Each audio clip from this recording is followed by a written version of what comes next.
Hello everyone, welcome back my YouTube channel. My name is Kulfasha और आप सभी देख रहे हैं द लर्नर्स कम्युनिटी, जिसमें हम बीए प्रोग्राम के बच्चों को पढ़ा रहे हैं। और बीए प्रोग्राम में हमारा सेमेस्टर 5th चल रहा है और सेमेस्टर 5th में जो हमारी हिस्ट्री की बुक है, जो कि जीई कोर्स के अंतर्गत आती है, हम उस बुक को कवर कर रहे हैं। और हमारी बुक का नाम है आधुनिक विश्व में जेंडर, और इंग्लिश में इस बुक का नाम दे रखा है gender in the modern world.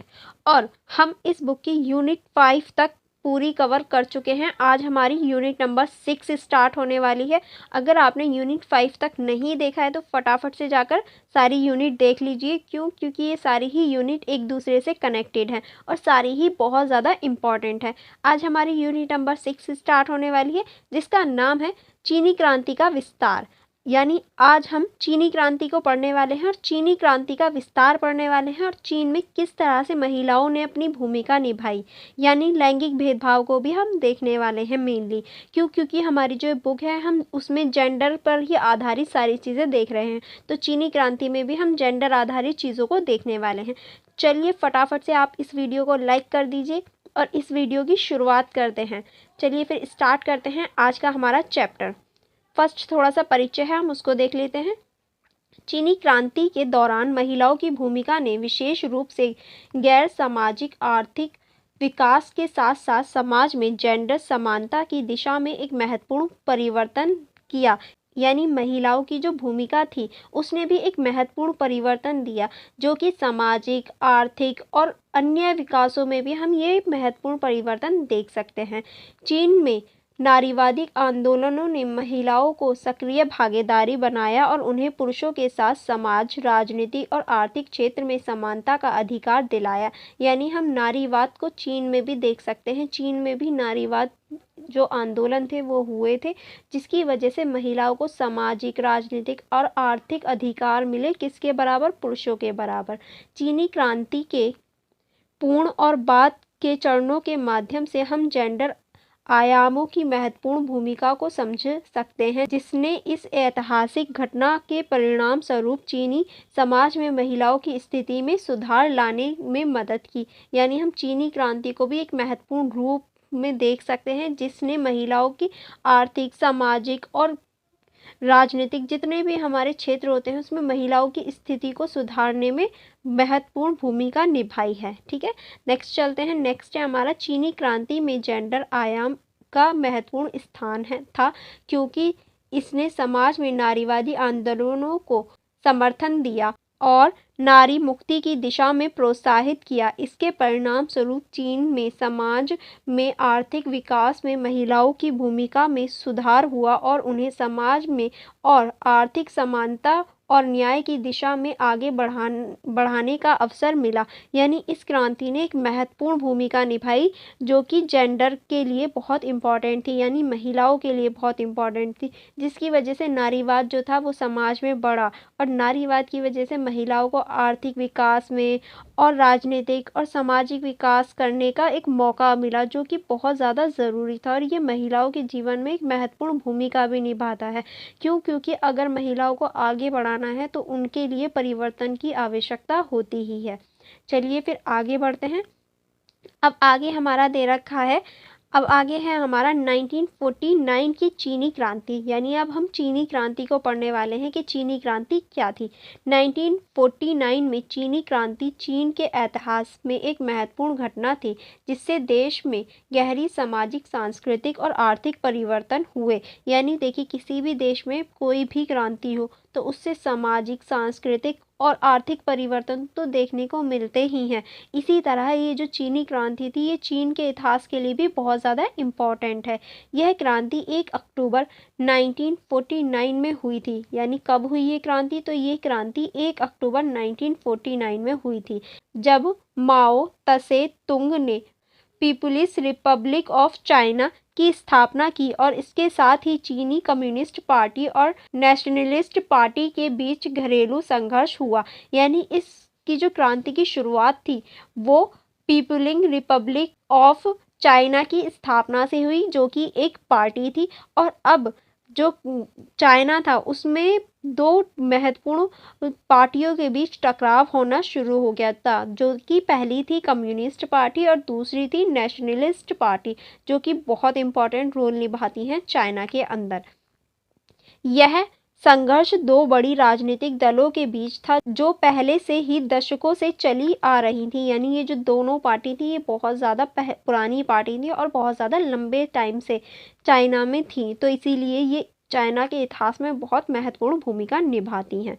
चीन की कम्युनिस्ट पार्टी पहले एक अध्ययन समूह के रूप में ये शुरू हुई थी। यानी ये जो चीन के कम्युनिस्ट पार्टी है, पहले ये एक अध्ययन समूह के रूप में शुरू हुई थी और यह राष्ट्रवादी पार्टी के अंदर काम करती थी। यानी पहले ये जो कम्युनिस्ट पार्टी थी, ये राष्ट्रवादी पार्टी के अंदर ही कार्य करती थी। उन्होंने 1926 और 27 के उत्तरी अभियान के दौरान राष्ट्रवादी सेना के साथ काम किया, ताकि वह देश को सरदारों से मुक्त कर सकें, जो केंद्र सरकार के गठन की अनुमति नहीं दे रहे थे। यानी ये जो पार्टी है, इसने राष्ट्रवादी सेना के साथ मिलकर काम किया और सरदारों के खिलाफ आवाज़ उठाई, जो केंद्र सरकार को गठन करने के लिए अनुमति नहीं दे रहे थे। यह सहयोग बहुत देर तक नहीं चला और 1927 में राष्ट्रवादियों द्वारा कम्युनिस्टों की हत्या की घटना के साथ समाप्त हुआ। यानी ये जो आंदोलन था, ये जो उन्हें सरदारों को हटाने की प्रक्रिया थी, ये ज़्यादा लंबे टाइम तक नहीं चली। क्यों? क्योंकि 1927 में राष्ट्रवादी पार्टी जो थी, उसने कम्युनिस्ट पार्टी के जो लोग थे, उनकी हत्या करके इसे समाप्त कर दिया, जिसे व्हाइट टेरर के नाम से जाना जाता है। यानी इस हत्या को ही व्हाइट टेरर के नाम से जाना गया। नेक्स्ट अब हम चलते हैं। नेक्स्ट है हमारा 1931 में, जब जापान ने मंचूरिया पर हमला किया, तो चीन ने खुद को जापान के साथ साथ कम्युनिस्टों के खतरे में पाया। यानी देखिए, जब जापान ने मंचूरिया पर हमला कर दिया, तो चीन को ये एहसास हुआ कि चीन अब सिर्फ जापान के खतरे में ही नहीं, बल्कि जो वहाँ अंदर कम्युनिस्ट पार्टी है, उसके खतरे में भी है। हालांकि चीनी नेता चियांग पाई शेल ने जापानी खतरे को गंभीरता से नहीं लिया और आंतरिक कम्युनिस्टों के प्रबंधन पर अधिक ध्यान केंद्रित किया। यानी वहाँ के जो नेता थे, उन्होंने जापानी खतरे को इतना गंभीरता से नहीं लिया, जितना उन्होंने कम्युनिस्ट पार्टी के खतरे को गंभीरता से लिया। कम्युनिस्टों को यह पसंद नहीं आया और उन्हें कम्युनिस्ट सेना के साथ सहयोग करने के लिए मजबूर किया। यानी उन्हें कम्युनिस्ट पार्टी को ये पसंद नहीं आया कि वहाँ के जो नेता हैं, वो जापान के खिलाफ ना जाकर पार्टी के खिलाफ जा रहे हैं, तो इसीलिए वहाँ की जो कम्युनिस्ट पार्टी थी, उसने फिर कार्य करना शुरू किया और उन्हें मजबूर किया कि वो उनके साथ आ जाएं और उनके साथ कार्य करने लगे। अब हमारा नेक्स्ट है, कम्युनिस्ट पार्टी ने ग्रामीण क्षेत्र में अपना आधार बनाने पर ध्यान केंद्रित किया, जबकि राष्ट्रवादियों का ध्यान कम्युनिस्टों पर था। यानी कम्युनिस्ट पार्टी अब ग्रामीण क्षेत्रों में अपना आधार बनाने का प्रयास कर रही थी, आधार बनाने की कोशिश कर रही थी, और जो राष्ट्रवादी थे, वो कम्युनिस्ट पार्टी पर अपना ध्यान केंद्रित कर रहे थे कि कैसे कैसे कम्युनिस्ट पार्टी क्या क्या कर रही है। धीरे धीरे कम्युनिस्टों ने चीनी आबादी, विशेष रूप से ग्रामीण आबादी पर एक मजबूत पकड़ बनानी शुरू कर दी। यानी अब जो कम्युनिस्ट पार्टी थी, उसने धीरे धीरे ग्रामीण क्षेत्रों पर अपनी पकड़ बनानी शुरू कर दी थी। चीन के लोगों ने जापानी आक्रमणकारियों के खिलाफ कार्रवाई करने और भूमि सुधार को लाने में उनकी प्रयासों का समर्थन किया। इसका मतलब है कि चीनी लोगों ने अब जापान के खिलाफ आक्रमण जो किया था जापान ने, उसके खिलाफ आवाज़ उठाने और भूमि सुधार के लिए आवाज़ उठानी शुरू करी कि हमें ये कानून चाहिए। और 1945 में चीन में युद्ध के बाद जियांग काई शेल और माओ त्से तुंग के बीच चर्चा की एक श्रृंखला हुई और उन्होंने कई राजनीतिक मुद्दों पर सहमति प्राप्त की, जैसे कि लोकतंत्र का महत्व, एकीकृत सेना और सभी चीनी राजनीतिक दलों के लिए समानता। यानी उस युद्ध के बाद में ये जो दो बड़े बड़े नेता थे, इन दोनों के बीच बातचीत हुई और कुछ मुद्दों पर सहमति दिखाई गई, जैसे कि लोकतंत्र का महत्व होना चाहिए, एकीकृत सेना होनी चाहिए और चीनी राजनीति में सभी दलों के लिए समान भागीदारी होनी चाहिए। हालांकि इसके बावजूद वह एक ही सरकार की बनावट में समर्थन नहीं प्राप्त कर सके, यानी इसके बावजूद भी वो एक सरकार की बनावट में समर्थन नहीं प्राप्त कर सके थे और गृह युद्ध की ओर बढ़ गए। यानी इतनी सारी हमने एक्टिविटी की थी उन लोगों ने ताकि सिचुएशन को सुधारा जा सके, पर वो किसी काम नहीं आई और गृह युद्ध की स्थिति पैदा हो गई।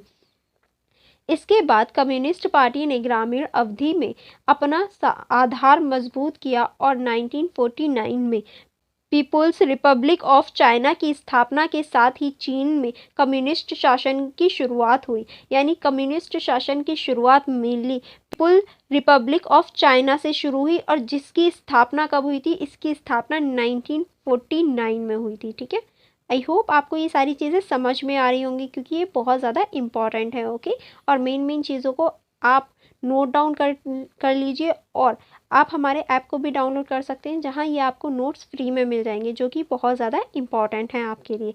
चलिए आगे बढ़ते हैं। आगे अब हमारा दे रखा है, इस क्रांति ने चीन में सशक्त कम्युनिस्ट पार्टी के सामाजिक शासन की शुरुआत की और चीन में सामाजिक, आर्थिक और राजनीतिक संरचना को पूरी तरह से परिवर्तित किया। इसके परिणाम स्वरूप चीन के समाज में बड़े परिवर्तन आए और देश ने अपनी आधारित संरचना को सामाजिक मॉडल की ओर मोड़ दिया। यानी इसके बाद चीनी क्रांति के बाद समाज में बहुत ज़्यादा परिवर्तन आए, कम्युनिस्ट पार्टी का शासन हो गया और बाद में इन्होंने समाजवादी मॉडल को भी अपना लिया। चीनी क्रांति के बाद से चीन का एक रूप बड़े हद तक बदल गया और यह दुनिया की सबसे बड़ी और सबसे महत्वपूर्ण देश में बदल गया। यानी चीनी क्रांति के बाद ही चीन में इतने बड़े बड़े परिवर्तन हुए जिसकी वजह से चीन पूरी दुनिया में एक महत्वपूर्ण देश के रूप में उभर गया और महत्वपूर्ण देश बन गया। अब हम लोग आगे चलते हैं। आगे अब हमारा दे रखा है, बदलते चीन में महिलाएं। यानी जिस तरह चीन बदल रहा था अब उसमें महिलाएं कैसी थीं, महिलाओं की क्या स्थिति थी, अब हम उसको देखेंगे।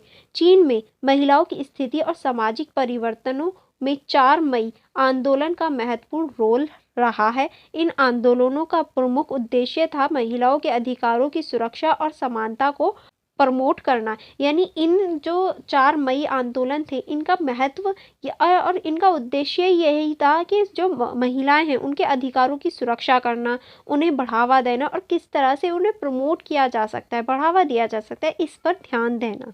ठीक है, अब हम लोग नेक्स्ट देखते हैं। अब ये कौन कौन से आंदोलन हैं इनको देखते हैं। ठीक है, फिलियर, धर्मपरायणता और छोटे पैर की प्रथा।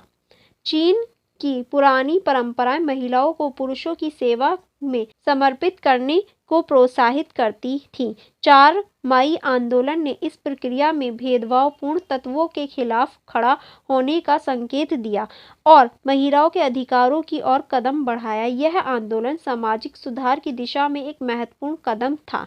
यानी देखिए, चीनी जो परंपराएं थी, चीन में जो परंपराएं चल रही थी उनके अनुसार जो स्त्रियां हैं वो पुरुषों की सेवा के लिए हैं और उन्हें उनकी सेवा ही करनी है, जिसके खिलाफ इस 4 मई आंदोलन ने भेदभाव को और इसके खिलाफ आवाज़ उठाई ताकि ये जो महिलाओं के खिलाफ भेदभाव हो रहा था उसको रोका जा सके और जो कि एक इम्पॉर्टेंट कदम था महिलाओं के अधिकारों के लिए। ठीक है, चलिए आगे बढ़ते हैं। आगे अब हमारा दे रखा है फूट बाइटिंग। फूट बाइटिंग एक खतरनाक प्रथा थी जो महिलाओं के पैरों को दरिद्रता के प्रतीक के रूप में देखती थी।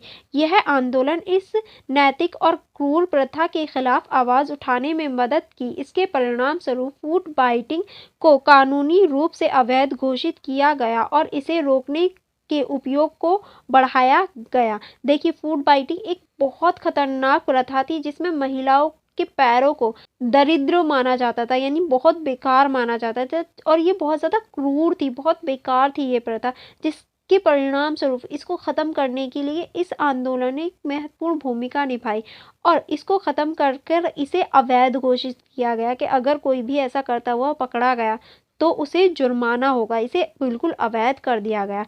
नेक्स्ट है हमारा 4 मई फेमिनिज्म। 4 मई आंदोलन का एक महत्वपूर्ण पहलू ये था कि इसमें पुरुषों और महिलाओं दोनों ने भाग लिया। इससे यह स्पष्ट है कि समाज में महिलाओं के अधिकारों के लिए पुरुषों का साथ आवश्यक है। यानी इस आंदोलन में सिर्फ स्त्रियां ही अपना बचाव या अपने अधिकारों की मांग नहीं कर रही थी जैसे हमने पिछले चैप्टरों में पढ़ा, लेकिन इसमें पुरुषों ने भी भागीदारी की और यह एहसास दिलाया कि महिलाओं के अधिकारों के लिए पुरुषों का होना भी बहुत ज़्यादा आवश्यक है, तभी महिलाओं को समान अधिकार मिल सकते हैं। और यह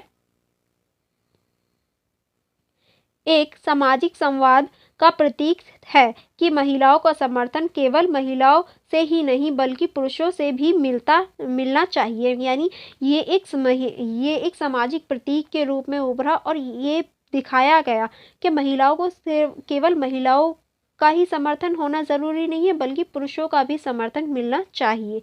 नेक्स्ट पॉइंट है हमारा समाज में समानता।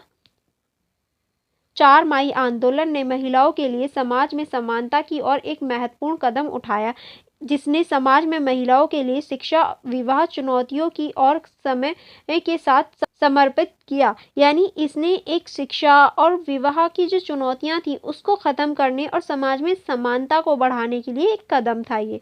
सुधारवादी आंदोलन। यह आंदोलन महिलाओं के सामाजिक स्थान में सुधार करने के लिए सामूहिक प्रयासों को प्रेरित किया। इसने न केवल समाज को बल्कि सरकार को भी महिलाओं के अधिकारों की सुरक्षा करने के लिए कदम उठाने की दिशा में प्रेरित किया। यानी सुधारवादी आंदोलन जो था इसने सामाजिक स्थितियों में महिलाओं की सामाजिक स्थितियों में सुधार किया और न केवल महिलाओं को ही जागरूक किया बल्कि जो वहाँ की सरकार थी उसको भी जागरूक किया और उनके लिए कदम उठाने और कुछ कानून बनाने के लिए प्रेरित किया सरकार को भी, ताकि जो महिलाओं के अधिकार हैं उन्हें बढ़ाया जा सके। नेक्स्ट है अब हमारा चीन में महिलाओं के अधिकारों की रक्षा और समानता के लिए 4 मई आंदोलन एक महत्वपूर्ण योगदान किया और यह चीनी समाज में सुधार की दिशा में एक महत्वपूर्ण कदम था। ये बात हम देख चुके हैं कि किस तरह 4 मई आंदोलन ने एक महत्वपूर्ण भूमिका निभाई महिलाओं के अधिकारों के लिए। अब नेक्स्ट चलते हैं। नेक्स्ट है हमारा समाज में बदलाव की आवश्यकता। अब समाज में बदलाव की क्यों आवश्यकता थी, क्यों महिलाओं के अधिकारों की आवश्यकता थी, क्यों महिलाओं ने आवाज़ उठाई, चलिए इसको देखते हैं। 1940 के दशक में चीन की सामाजिक संरचना में महिलाओं के प्रति भेदभाव और दमन के कई संकेत मौजूद थे। महिलाएं शिक्षित नहीं थी और उन्हें सामाजिक सहायता से वंचित किया जा रहा था। कम्युनिस्ट पार्टी का उद्देश्य इस समस्या का समानता करना और महिलाओं की स्थिति में सुधार करना था। यानी देखिए 1940 के दशक में चीनी समाज में हम ये देख सकते हैं कि महिलाओं के साथ बहुत ज़्यादा भेदभाव किया जा रहा था और वो शिक्षित भी नहीं होती थी, जिसकी वजह से जो कम्युनिस्ट पार्टी थी उसने महिलाओं को आगे बढ़ाने के मुद्दे को लिया और महिलाओं की स्थिति में सुधार के बारे में सोचा कि महिलाओं की स्थिति में सुधार की आवश्यकता है। नेक्स्ट है हमारा महिला सशक्तिकरण का प्रयास। यानी महिलाओं का सशक्तिकरण क्यों किया गया, क्या प्रयास किए गए और किस लिए किए गए, चलिए उसको देखते हैं। कम्युनिस्ट पार्टी ने महिलाओं की साक्षरता में वृद्धि करने और उन्हें समाज में अधिक सक्रिय बनाने के लिए कई कदम उठाए। वह महिलाओं की शिक्षा प्रदान करने और उनके लिए समर्थन सुनिश्चित करने के लिए नई योजनाएं बनाई। अब देखिए कम्युनिस्ट पार्टी ने महिलाओं के अधिकारों और महिलाओं को साक्षर बनाने के लिए बहुत ज़्यादा कदम उठाए और उनके लिए नई नई योजनाएं बनाई थी ताकि महिलाओं को आगे बढ़ाया जा सके, जो कि बहुत ज़्यादा इम्पोर्टेंट था महिलाओं की ज़िंदगी में सुधार के लिए। चलिए आगे बढ़ते हैं। आगे है हमारा नारीवाद की स्थापना। पार्टी के नेताओं ने महिलाओं की सदस्यता में वृद्धि करने के लिए कई कदम उठाए। महिला संगठनों की स्थापना की गई जिनका लक्ष्य महिलाओं के अधिकारों की रक्षा करना और उन्हें समाज में जागरूक करना था। यानी इसी तरह चीनी समाज में नारीवाद की स्थापना हुई और नारीवाद के साथ साथ बहुत ज़्यादा महिलाओं संगठनों की भी स्थापना की गई, जिनका सीधा सीधा लक्ष्य यही था कि महिलाओं को उनके अधिकारों के प्रति जागरूक किया जाए ताकि महिलाएं भी अपने अधिकारों के लिए लड़ सकें, आगे बढ़ सकें। नेक्स्ट है हमारा सामाजिक परिवर्तन की दिशा में प्रेरणा। यह सभी कदम सामाजिक परिवर्तन की दिशा में प्रेरित किए गए थे। महिला समूह ने जागरूकता फैलाई, समाज में समानता की भावना को बढ़ावा देने और पुरुष महिला भेदभाव के खिलाफ लड़ाई लड़ने का संकल्प लिया। यानी समाज में जितने भी परिवर्तन हो रहे थे वो महिला और पुरुष दोनों के बीच जो भेदभाव थे उसको ख़त्म करने और समाज में जागरूकता फैलाने और समाज में एक समान भेदभाव जो थे उन्हें ख़त्म करने और समान व्यवहार करने और समानता लाने के लिए लड़े जा रहे थे। और ये सभी संकल्प लिए जा रहे थे कि किस तरह से हम महिलाओं और पुरुषों को समान ला सकते हैं। नेक्स्ट है हमारा चीनी समाज में महिला स्वतंत्रता और समानता की और इस प्रकार का प्रयास महत्वपूर्ण है। यह प्रयास महिलाओं को समाज में आर्थिक सक्रिय बनाने और उन्हें उनके अधिकारों की सुरक्षा प्रदान करने के लिए किया गया, जिससे चीनी समाज में विकास और प्रगति की दिशा में एक महत्वपूर्ण कदम मिला। यानी देखिए, ये बहुत ज़्यादा इम्पोर्टेंट था महिलाओं की स्वतंत्रता के लिए, उनके अधिकारों को बढ़ाने के लिए और महिलाओं के जो अधिकार थे उन्हें सक्रिय रूप से बढ़ाने के लिए और उनकी साक्षरता को बढ़ाने के लिए, और ये सभी बहुत ज़्यादा इम्पोर्टेंट थे चीनी समाज को आगे बढ़ाने के लिए, उसके विकास के लिए। अब आगे चलते हैं, आगे देखेंगे हम लोग महिलाओं की स्थिति पर असर, यानी महिलाओं की स्थिति पर कैसा असर पड़ा। चीन में मई फोथई फेमिनिस्ट आंदोलन के बावजूद ग्रामीण क्षेत्रों में रहने वाले अधिकांश महिलाएं इस संघर्ष के प्रमुख प्रभावों से वंचित रहीं। आमतौर पर यह समाज के अधिकांश महिलाओं के जीवन पर प्रभाव नहीं डाला। हालांकि जब समय की दिशा में सरकारी प्रयास बढ़ने लगे तब महिलाओं के जीवन में महत्वपूर्ण बदलाव आने लगे। यानी देखिए, ये आंदोलन तो चल रहा था लेकिन फिर भी जो ग्रामीण क्षेत्र थे, वहाँ की जो महिलाएं थी, उनके जीवन में कोई खास प्रभाव नहीं पड़ रहा था। क्यों? क्योंकि वो इन सब से वंचित थी। लेकिन धीरे धीरे जैसे ही समय बदला और दिशाएं बदली और सरकार ने इसे बढ़ाने का प्रयास किया तो महिलाओं के जीवन में परिवर्तन हमें देखने को मिले और बहुत ज़्यादा अब उनकी भूमिका जो थी वो बढ़ने लगी थी समाज में धीरे धीरे। अब सरकारी सुधार कौन कौन से थे, अब उनको देखते हैं। पीपुल्स रिपब्लिक ऑफ चाइना की स्थापना के साथ सरकार ने लैंगिक समानता की सुनिश्चितता के लिए प्रतिबंध किए।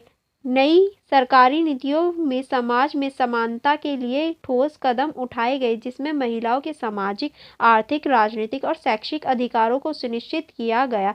इसके विवाह के कानूनी नियमों में भी सुधार किया और विवाह की स्वतंत्रता को पहले की तुलना में अधिक मान्यता प्रदान की गई। यानी देखिए, जैसे ही ये पार्टी समाज में आई तो उसने पार्टी ने महिलाओं के और लैंगिक जो असमानता थी उसको दूर करने के लिए नई नई नीतियां बनाई और इस सरकार ने नई नई नीतियां बनानी शुरू करी और ठोस कदम उठाए जो कि महिलाओं को सामाजिक, आर्थिक, राजनीतिक और शैक्षिक अधिकारों के लिए आवश्यक थी। और यहाँ तक कि उनके विवाह कानून भी बनाए और इसे महिलाओं को स्वतंत्रता दी गई विवाह कानूनों के अंतर्गत, ताकि वो अपने पार्टनर को चुन सकें और अगर उन्हें कोई व्यक्ति पसंद नहीं है तो वो उससे दूर हो सके।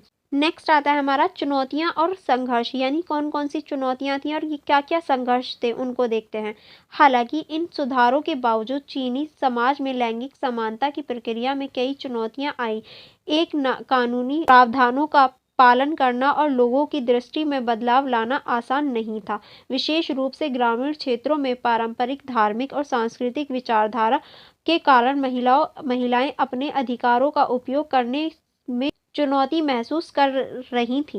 यानी देखिए, इसे लागू करना बहुत ज़्यादा मुश्किल था। क्यों? क्योंकि समाज में लैंगिक असमानता कोई आसान बात नहीं है कि मिटा दो। इसके लिए बहुत ज़्यादा चुनौतियों का सामना करना पड़ा। कानूनी प्रावधान किए गए ताकि महिलाओं को जो आंदोलन हो रहे थे उनको बढ़ाया जा सके और इनमें जो असमानता है उसे समाप्त की जा सके। और ग्रामीण क्षेत्रों में तो महिलाओं को और ज़्यादा चुनौतियों का सामना करना पड़ा, क्योंकि ग्रामीण क्षेत्र में हम ज़्यादा देखते हैं धार्मिक, सांस्कृतिक भेदभाव ज़्यादा होते हैं। चलिए आगे बढ़ते हैं।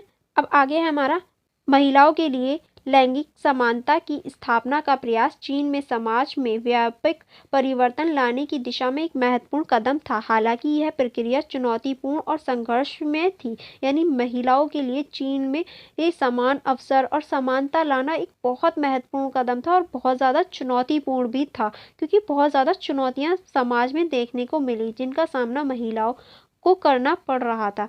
चीन की सरकार ने महिलाओं के लिए अधिक समानता और स्वतंत्रता की दिशा में प्रयासरता जारी रखा, लेकिन यह प्रक्रिया समय लेती रही और चुनौतियों से भरी थी। यानी देखिए, चीनी सरकार ने महिलाओं के अधिकारों को बढ़ाने और स्वतंत्रता देने के लिए ये जो प्रयास थे वो जारी रखे, लेकिन ये जो प्रक्रिया थी ये समय लेने वाली थी और चुनौतीपूर्ण भी थी। ऐसे ही हम समाज में से कुरीतियाँ या कोई भी गलत चीज़ है उसे मिटाने के लिए बहुत ज़्यादा चुनौतियाँ और समय लगता है किसी भी गलत चीज़ को मिटाने के लिए। ठीक है, इसी क्रम में चीनी समाज में महिलाओं की स्थिति में सुधार का मार्ग प्रदर्शन हुआ और महिलाओं को समाज में आर्थिक समानता की दिशा में अगले दशकों में आगे बढ़ाने का अवसर मिला। यानी इसी तरह से धीरे धीरे समाज में परिवर्तन हुए और महिलाओं के अधिकारों को आगे बढ़ाया गया और अगले दशक तक उन्हें आगे बढ़ाने का प्रयास किया गया। देखिए, सीधी सी बात है, अगर हम समाज में कोई भी परिवर्तन करना चाह रहे हैं और खासकर अच्छा परिवर्तन करना चाह रहे हैं तो उसमें टाइम लगता है। कोई भी चीज़ समाज में ऐसे ही परिवर्तित नहीं हो सकती। अगर हम कोई भी नई चीज़ लागू कर रहे हैं या नया कानून बना रहे हैं तो उसको अप्लाई होने में, उसको परिवर्तन करने में थोड़ा वक्त तो लगता ही है। और जब ऐसी चीज़ों के नारियों को आगे लाना हो, वहाँ तो पुरुषों की नाक आगे आ जाती है कि भैया नारियों को आगे कैसे, हम तो पुरुष हैं, पुरुषों को आगे होना चाहिए। तो इस मेंटेलिटी को बदलने के लिए भी थोड़ा वक्त तो लगना ही था। तो ऐसे ही धीरे धीरे से ये सारी चीज़ें आगे बढ़ रही थी। ठीक है, चलिए आगे बढ़ते हैं। आगे अब हमारा दे रखा है, चीन में महिला सशक्तिकरण की दिशा में सामाजिक परिवर्तन का प्रयास एक लंबी और जटिल प्रक्रिया थी जो समय लेने वाली थी और चुनौतियों से भरी थी। यानी ये एक सामाजिक परिवर्तनों की जो प्रक्रिया थी ये एक लंबी और जटिल प्रक्रिया थी और चुनौती भरी थी। हालांकि सरकारी नीतियों और कानूनी सुधारों के बावजूद सामाजिक परिवर्तन की प्रक्रिया ग्रामीण क्षेत्र में ज़्यादातर महिलाओं के लिए पहुंचने में समय लेने वाली थी। अधिकांश महिलाएं अपने अधिकारों की प्राप्ति में संकोच महसूस कर रही थी और पारंपरिक धार्मिक मान्यताओं और सांस्कृतिक प्रतिष्ठानों के खिलाफ उन्हें झुकना पड़ रहा था।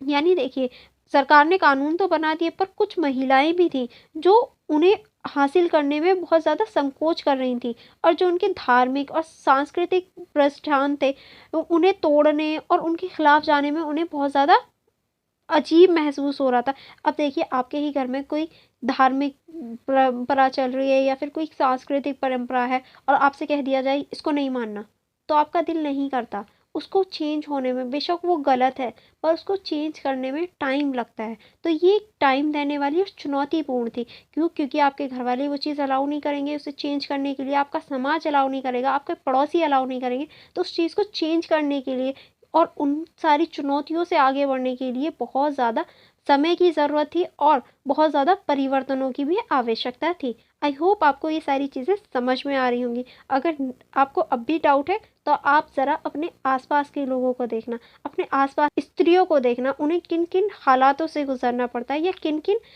किन चुनौतियों का उन्हें सामना करना पड़ता है। अगर आप सच में ये चैप्टर पढ़ रहे हैं ना और ये बुक पढ़ रहे हैं तो इसका सिंपली मकसद यही नहीं है कि आपको सिर्फ पढ़ाना और पेपर दिलवा देना, नहीं। इन सब का मकसद है आपकी मेंटलिटी में थोड़ा सा परिवर्तन लाना, ताकि आप में से पता नहीं कितने लोग होंगे जो स्त्री और पुरुष के बीच में, लड़का लड़की के बीच में भेदभाव करते होंगे, ताकि उस भेदभाव को ख़त्म किया जा सके, वो जो रूढ़िवादी व्यवस्था है उसको ख़त्म किया जा सके। अगर आप अपने आप से शुरुआत करते हैं तो सच में बता रही हूँ, इससे बेहतर कुछ नहीं हो सकता। अगर आपने अपनी सोच में परिवर्तन कर लिया तो इस बुक को पढ़ने और इस चैप्टर को पढ़ने और मेरा पढ़ाने का जो मकसद है वो तभी कंप्लीट होगा। ओके, चलिए फिर आगे बढ़ते हैं। आगे आपके चैप्टर में दे रखा है, हालांकि समय के साथ समाज में बदलाव आने लगा और चीन में महिलाओं की स्थिति में सुधार हुआ। महिलाओं को समाज में आर्थिक समानता और स्वतंत्रता की दिशा में आगे बढ़ने का मार्गदर्शन प्रस्तुत हुआ और उन्हें उनके अधिकारों की सुरक्षा प्रदान की गई। यानी धीरे धीरे समय के साथ साथ चीनी जो समाज था उसमें महिलाओं के अधिकारों की जो स्थिति थी उसमें सुधार हुआ और महिलाओं के अधिकार, उन्हें स्वतंत्रता, समानता, ये सारी चीज़ें मिलने लगी और धीरे धीरे उनके अधिकारों में परिवर्तन हुआ और वो बढ़ने लगे। नेक्स्ट अब हम लोग आगे चलते हैं। ग्रेट लीप फॉरवर्ड का सामूहिक परिवर्तन चीनी समाज में विभिन्न पहलुओं में महिलाओं की भूमिका में भी गहरे परिवर्तन लाया। सामूहिकता की प्रक्रिया ने महिलाओं के जीवन में कई महत्वपूर्ण बदलाव किए। यानी ये जो था ये किस तरह से परिवर्तन लाया महिलाओं की स्थिति में, चलिए फिर हम उसको देखते हैं क्या क्या बदलाव लाया था ये। फर्स्ट है हमारा खेतों में काम। ग्रेट लीप फॉरवर्ड के दौरान महिलाओं अब खेतों में काम करने में भी शामिल हो गई। पहले के अनुसार जहां पुरुषों की खेतों में काम करते थे वहां अब महिलाएं भी उनके साथ मिल कर काम करने लगी। यानी पहले पुरुषों को ही अधिकार था खेतों में काम करने का, बाहर काम करने का, बट अब धीरे धीरे वो महिलाओं भी काम करने लगी और उसमें शामिल होने लगी। नेक्स्ट है हमारा नई गतिविधियां। महिलाएं अब नई गतिविधियों में भी सक्रिय रूप से शामिल होने लगी। उन्हें उर्वरक उठाने, खेती की खासी देखभाल और खेतों की विभिन्न प्रकार की पेड़ पौधों की परवरिश करनी पड़ी। यानी अब जो महिलाएं थी वो अपनी गतिविधि बढ़ाने लगी और वो खेतों में काम करने लगी, उनकी देखभाल करने लगी, पेड़ पौधों के साथ कार्य करने लगी और खेतों में जाकर बाहर जाकर कार्य करने लगी। ये उनकी नई नई गतिविधियां थी। अब हम लोग नेक्स्ट देखते हैं। अब हमारा नेक्स्ट पॉइंट है पॉइंट नंबर 3, जिसमें दे रखा है श्रम का लैंगिक विभाजन। चलिए इसको देखते हैं। ग्रेट लीप टू फॉरवर्ड के कारण महिलाएं श्रम में पुरुषों की तरह हिस्सा लेने लगीं, जिससे उनकी सामाजिक आर्थिक में सुधार हुआ। वह अब न केवल घर के कामों में शामिल होती बल्कि खेतों में भी महत्वपूर्ण भूमिका निभा रही थी। यानी देखिए, जब महिलाओं ने कार्य करना शुरू किया तो उनकी जो सामाजिक और आर्थिक स्थिति थी उसमें सुधार होने लगे और धीरे धीरे अब महिलाएं घरों से बाहर निकलकर खेतों तक जाने लगी और अपनी भूमिका को बढ़ाने लगी। नेक्स्ट पॉइंट हमारा पॉइंट नंबर 4 दे रखा है साक्षरता की दर में वृद्धि। सामूहिकता की प्रक्रिया ने साक्षरता दर में भी वृद्धि की। महिलाएं अब अधिक शिक्षित होने लगी, जिससे उनकी जागरूकता बढ़ी और वह अधिक जानकार होने लगी। यानी साक्षरता में वृद्धि होने के कारण महिलाएं जो थी वो अधिक साक्षर और अधिक जागरूक होने लगी, जिसकी वजह से उनकी जो जागरूकता थी वो बढ़ने लगी और वो अब अधिक जागरूक होने लगी थी। ठीक है, अब हम लोग नेक्स्ट चलते हैं। नेक्स्ट है हमारा ग्रेट लीप टू फॉरवर्ड की प्रक्रिया ने चीनी महिलाओं की स्थिति में सुधार लाने में महत्वपूर्ण भूमिका निभाई। हालांकि इसके बाद भी कई सामाजिक और सांस्कृतिक चुनौतियों का सामना करना पड़ा। ऐसा नहीं है सिर्फ इसने भूमिका निभाई और सारी प्रॉब्लम हल हो गई, नहीं, इसने बहुत महत्वपूर्ण भूमिका निभाई, लेकिन इसके बाद भी महिलाओं को बहुत ज़्यादा सामाजिक सांस्कृतिक चुनौतियों का सामना करना पड़ रहा था। चीनी समाज में महिलाओं की स्थितियों में सुधार की प्रक्रिया अब भी जारी है और वह अधिक समानता और स्वतंत्रता की दिशा में बढ़ रही है। यानी ये जो प्रक्रिया है ये आज भी हमारे समाज में और चीनी समाज में जारी है, जिससे सुधार की जो प्रक्रिया है वो आगे बढ़ रही है और समाज में स्वतंत्रता, समानता इसको बढ़ाने की दिशा में आगे कदम बढ़ाए जा रहे हैं और महिलाओं को आगे बढ़ाने का प्रयास किया जा रहा है। अब हमारा नेक्स्ट दे रखा है ग्रेट लीप टू फॉरवर्ड के बाद चीनी समाज में महिलाओं की भूमिका में और भी वृद्धि हुई और वह अब सामाजिक और आर्थिक दृष्टि से अधिक सक्रिय हो गई। यहाँ उन बदलावों के कुछ और पहलुओं की चर्चा की जा सकती है। अब देखिए, ये जो ग्रेट लीप टू फॉरवर्ड था इसने महिलाओं की भूमिकाओं को बढ़ाने में एक महत्वपूर्ण भूमिका निभाई। महिलाओं की जो भूमिका थी उसकी वृद्धि की और समाज में अब महिलाओं की जो आर्थिक और सामाजिक दृष्टिकोण थे उनको बदल दिया गया, उनकी सक्रिय भूमिका हो गई और अब वो समाज में एक सक्रिय रूप से भूमिका निभा रही थी। और इसके और भी पॉइंट हैं जिन पर हम चर्चा कर सकते हैं, जिसमें कि पहला हमारा दे रखा है रोजगार की वृद्धि हुई। ग्रेट लीप टू फॉरवर्ड के परिणाम स्वरूप महिलाओं के रोजगार दर में वृद्धि हुई। वह अब अधिक संख्या में उद्योग, शिक्षा, स्वास्थ्य और अन्य क्षेत्रों में काम कर रही थी। अब देखिए, जब ग्रेट लीप टू फॉरवर्ड के कारण महिलाएं शिक्षित होने लगी तो जाहिर सी बात है अब वो स्वास्थ्य और अन्य जो उद्योग वगैरह होते हैं उनमें भी काम कर सकती हैं। अब वो खेतों में भी काम कर रही थी, घर से बाहर जाकर काम कर रही थी, तो उनके रोजगार में क्या हो रही थी, वृद्धि ही तो हुई है, जिसकी वजह से हमारे समाज में नए नए परिवर्तन हो रहे थे और जो महिलाओं की भूमिका थी उसको बढ़ाया जा रहा था। नेक्स्ट पॉइंट है हमारा परिवार और समाज में भागीदारी। महिलाएं अब परिवार और समाज के निर्माण में भी अधिक भागीदार कर रही थी। वह नैतिक मूल्यों की शिक्षा देने, सामाजिक परिवर्तनों को प्रोत्साहित करने और शिक्षा में सम्मिलित होकर समाज में सकारात्मक परिणाम उत्पन्न कर रही थी। यानी महिलाएं जो थी अब वो न केवल सिर्फ परिवार में नहीं बल्कि समाज का भी निर्माण कर रही थी और उसमें एक बहुत महत्वपूर्ण भूमिका निभा रही थी, जिसमें वो शिक्षा और सामाजिक परिवर्तनों को देख पा रही थी और सकारात्मक परिणाम इसके आ रहे थे। ऐसा नहीं महिलाओं को शिक्षित करके नकारात्मक परिणाम आ रहे थे, नहीं, उसके पॉजिटिव परिणाम आ रहे थे, जो कि बहुत अच्छी बात थी। नेक्स्ट पॉइंट है हमारा पॉइंट नंबर 3, नेतृत्व में वृद्धि। महिलाओं का नेतृत्व भी बढ़ा है। वह अब सरकारी और गैर सरकारी संगठन, उद्यमिता में और राजनीति में भी अधिक सक्रिय हो गई। यानी महिलाओं का जो नेतृत्व था वो बढ़ने लगा और महिलाओं ने सरकारी ही नहीं, गैर सरकारी संगठनों में भी एक महत्वपूर्ण भूमिका निभाई और यहाँ तक कि राजनीति में भी एक महत्वपूर्ण और सक्रिय भूमिका निभानी शुरू कर दी थी। चलिए फिर आगे बढ़ते हैं। आगे अब हमारा दे रखा है शिक्षा में बदलाव। महिलाओं की शिक्षा में भी वृद्धि हुई। वह अब अधिक संख्या में उच्च शिक्षा प्राप्त कर रही थी, जिससे उनकी जागरूकता और ज्ञान में वृद्धि हो रही थी।